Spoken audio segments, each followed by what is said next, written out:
Há 20 anos, em 1998, eu tinha 44 anos de idade, eu fui assistir a um filme que nesse ano está fazendo 20 anos. Um filme que talvez quem tem mais idade que tenha assistido, chamado O Resgate do Soldado Ryan. Esse filme conta uma história que a gente não pode esquecer. E ele tem nele algo que eu queria trazer como marca inicial nessa reflexão. Quem aqui assistiu ao filme se lembra, ele é um filme já clássico, o que eu vou falar aqui é spoiler, mas isso para quem já assistiu não vale, para quem não viu, feche os ouvidos. O filme conta uma história magnífica, difícil de assistir. É um filme do Steven Spielberg, cujo ator principal é o Tom Hanks, e o segundo é o Matt Damon. Nesse filme, o roteirista produziu uma história maravilhosa, difícil de lidar. Na Guerra Civil Norte-Americana, houve uma situação em que 4 filhos de uma mesma mãe morreram na Guerra Civil Norte-Americana. E, como 3 deles haviam sido mortos durante o combate, as forças de direção trouxeram o 4º filho para que ele não fosse também morto e a família não ficasse sem nenhum dos seus. Ele não o fez. O roteirista do filme O Resgate do Soldado Ryan leu essa história porque viu um dia o túmulo deles e resolveu passar a história para a Segunda Guerra Mundial. E a história, portanto, do filme O Resgate do Soldado Ryan se dá na Segunda Guerra Mundial com uma missão. Há um capitão, que é feito pelo Tom Hanks, que precisa juntar mais 7 e montar um grupo que vá até a Europa, a França, resgatar um paraquedista que, especializado em ataque, tinha se perdido no meio da Europa porque o paraquedas caiu num local onde não havia tropas aliadas.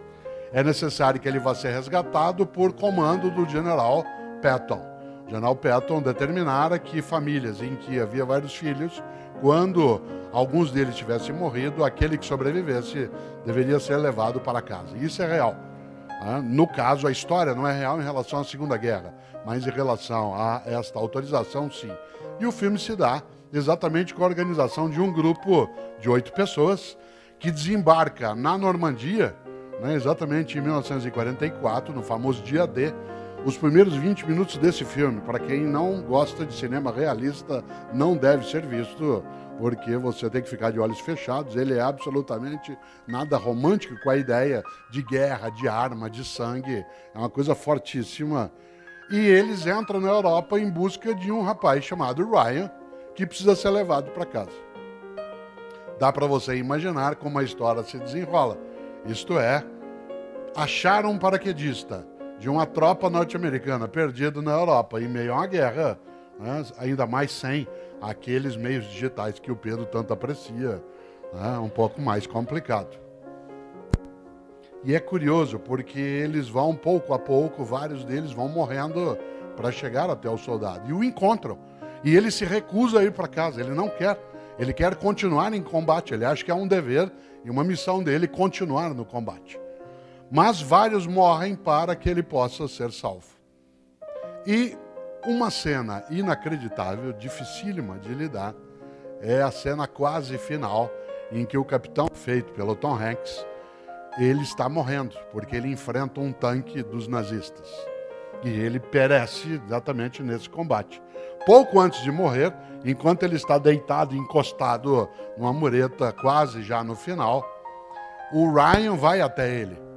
O jovem de 18 anos vai até ele e o capitão, segura o Ryan pela gola do uniforme, olha para ele um pouco antes de morrer e diz: faça por merecer. Faça por merecer. E o filme vai até o final com algo fortíssimo, que é o Ryan, já idoso, no cemitério visitando o túmulo do capitão. Enquanto ele está orando pelo capitão, a família dele está mais à distância, ele já bastante idoso, ele termina, ele dialoga com o capitão, agradecendo, claro, com o túmulo, faz continência e chama a esposa dele, que vem pouco a pouco, ele segura na mão dela e pergunta: eu fiz por merecer? Essa é uma das questões mais difíceis que a gente pode ter de lidar.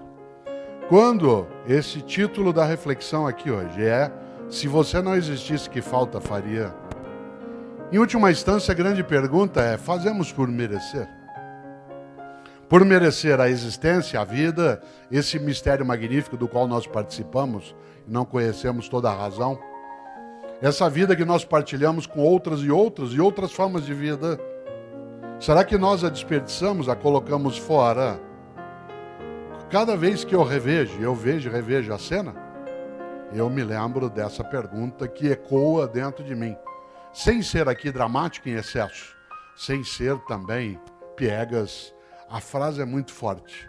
Se alguém grudasse na gola do meu casaco e tivesse morrido quase, como aconteceu, com vários outros, para que eu pudesse viver, e dissesse no último suspiro: faça por merecer. Isso é forte demais. É interessante, porque as homenagens que a gente recebe, elas, vez ou outra, nos levam exatamente a pensar isso. Será que nós fazemos por merecer? Merecer o quê? A amizade que partilhamos, a solidariedade que nos oferecem, a alegria que a gente pode ter, os momentos também de fraternidade que se tem, aquilo que é para nós uma condição de existência que não necessariamente é colocada com outras e outros.